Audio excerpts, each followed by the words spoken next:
दुनिया भर में तेजी से फैलते कोरोना के संक्रमण का दायरा बढ़ता जा रहा है। रविवार को कोरोना के मामलों ने 60 लाख के आंकड़े को पार किया। हालांकि सोमवार को 82,000 से ज़्यादा मामले सामने आए, लेकिन 60 लाख मरीजों की संख्या को पार करते हुए भारत अब दूसरा ऐसा देश बन गया है जिसने 60 लाख मरीजों के आंकड़े को पार किया है। वहीं सोमवार को देश में ठीक होने वाले मरीजों का आंकड़ा भी 50 लाख को पार कर गया। दुनिया भर में कई लोगों को लेने वाली बीमारी कोरोना के मरीजों की संख्या का भारत में लगातार बढ़ने का सिलसिला जारी है। सोमवार को कोरोना मरीजों की संख्या ने 60 लाख को आंकड़े को पार कर लिया। पिछले 24 घंटे में हालांकि 90,000 कम मामले सामने आए, लेकिन देश में संक्रमितों की संख्या 60 लाख से ज्यादा हो गई है। पिछले 24 घंटे में देश में 82,170 नए मामले सामने आए, जिसके बाद कुल संक्रमित लोगों की संख्या 60,74,680 तक पहुंच गई। पिछले कुछ दिनों से 90,000 से कम आ रहे मामलों के बाद पिछले 2 दिनों से एक बार फिर 90,000 मामले आने लगे, लेकिन आज एक बार फिर 82,170 मामलों के सामने आने के बाद हालात बता रहे हैं कि स्थिति दिख तो कम रही है, लेकिन इसे सुधार नहीं कहा जा सकता। देश में अगर पिछले कुछ दिनों के आंकड़ों पर नजर डालें तो ये अब तक सबसे ज्यादा मामले हैं।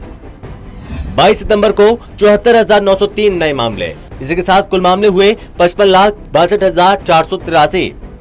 24 सितंबर को 83,527 नए मामले, कुल मामले हुए 56,46,010। 25 सितंबर को 86,052 मामले, कुल मामले हुए 58,18,570। 26 सितंबर को 85,362, कुल मामले हुए 59,03,932। 27 सितंबर को कुल मामले हुए 93,167, कुल मामले पहुंचे 59,57,099। और 28 सितंबर को नए मामलों की संख्या हुई 82,170 और कुल मामलों की संख्या पहुंची 60,74,680।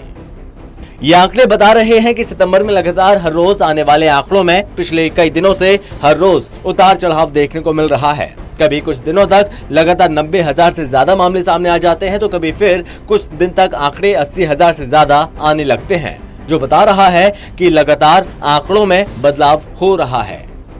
वहीं जिन आंकड़ों ने सबसे ज्यादा चिंता पैदा की है वो देश में मरने वाले लोगों की संख्या। रविवार को मौत के आंकड़े एक बार फिर से 1100 के आंकड़ों से ज्यादा नजर आए। रविवार को 24 घंटे में मरने वाले लोगों की संख्या 1,124 दर्ज हुई, जिसके बाद मरने वाले लोगों की संख्या 95,542 तक जा पहुंची और इससे पहले रविवार को 94,503 रिकॉर्ड हुई थी। 21 सितंबर को 1,130 मौतें, कुल मौतें हुई 87,882। 22 सितंबर को 1,053 मौत, कुल मौतों की संख्या पहुंची 88,993। 23 सितंबर को 1,085 मौतें, कुल मौतों की संख्या हुई 90,020। 24 सितंबर को 1,129, कुल मौतों की संख्या 91,149। 25 सितंबर को 1,141, कुल मौतों की संख्या हुई 92,290। 26 सितंबर को 1,089 मौत, कुल मौतों की संख्या हुई 93,379। 27 सितंबर को 1,124 मौत, कुल मौतों की संख्या 94,503 और 28 सितंबर को 1,124 मौत, कुल मौतों की संख्या पहुंची 95,542।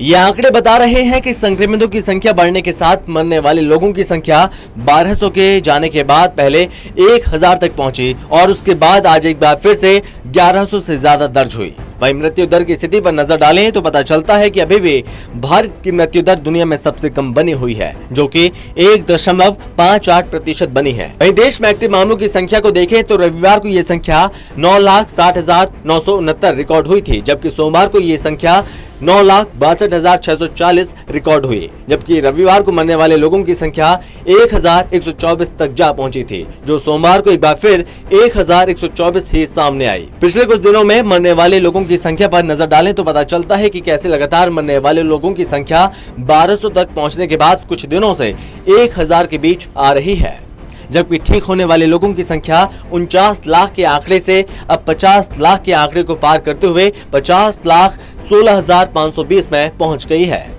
जबकि रविवार को जहां ठीक होने वाले लोगों की संख्या 92,043 दर्ज की गई, जबकि सोमवार को यह संख्या 74,893 दर्ज हुई। अब देखना ये होगा कि सरकार की सबसे बड़ी चुनौती जो मरने वाले लोगों की संख्या को नियंत्रित करना है, उस पर सरकार कैसे नियंत्रण पाती है। Lalit Narayan Kandpal, total news, Delhi.